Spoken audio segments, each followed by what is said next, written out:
Dünya Uyghur Qurultayı İcraiya Komiteti Raisi, Uyghur Kişilik Huquqi Qurilishi direktori Ömer Qanat Efendi boshchiligidagi 4 kishidan tarkib topgan bir hay'at Malayziyada ziyoratda bo'lgan.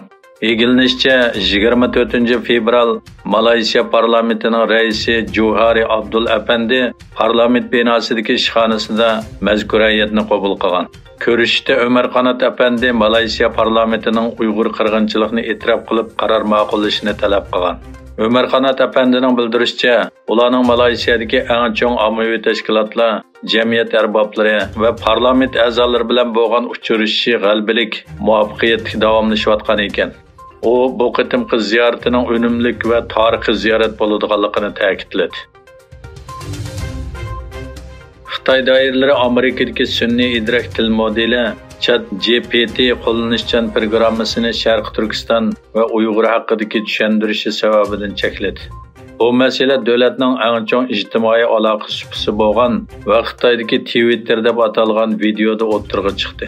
Ma'lum bo'lishicha, ChatGPT programmasida Uyg'urlar to'g'risida izlaganda Xitoy hukumatining Uyg'urlarga qilayotgan ig'ir kishilik huquq dafsandichiligi tilga ilingan.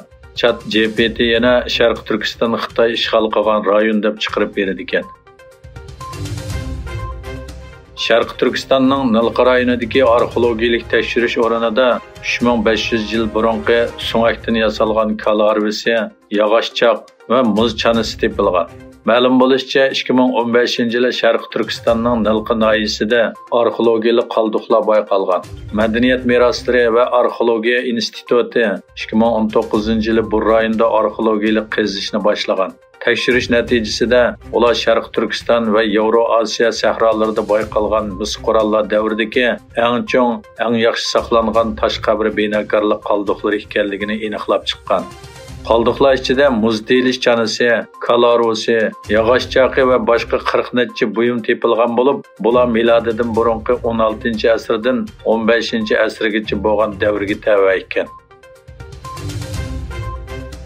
Amerika Energiya Ministerligi COVID-19 virusining Xitoydagi tajribaxonadan chiqqan bo'lishi mumkinligini ilgari surgan.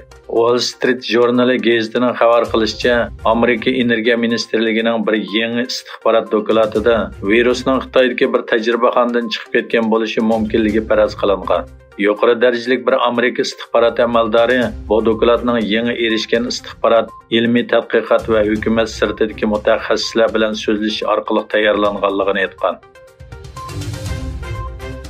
Dünya Bankası 6 fevral Türkiye'de yüz bergan ishki chong yer tevrashning taxminan 34 milliard 200 milyon dollar bevosita iqtisodiy ziyon keltirib chiqarganligini, qayta qurish va asliga keltirish chiqimining bu pulning 2 yoki 3 hissasiga teng bo'ladiganligini e'lon qildi.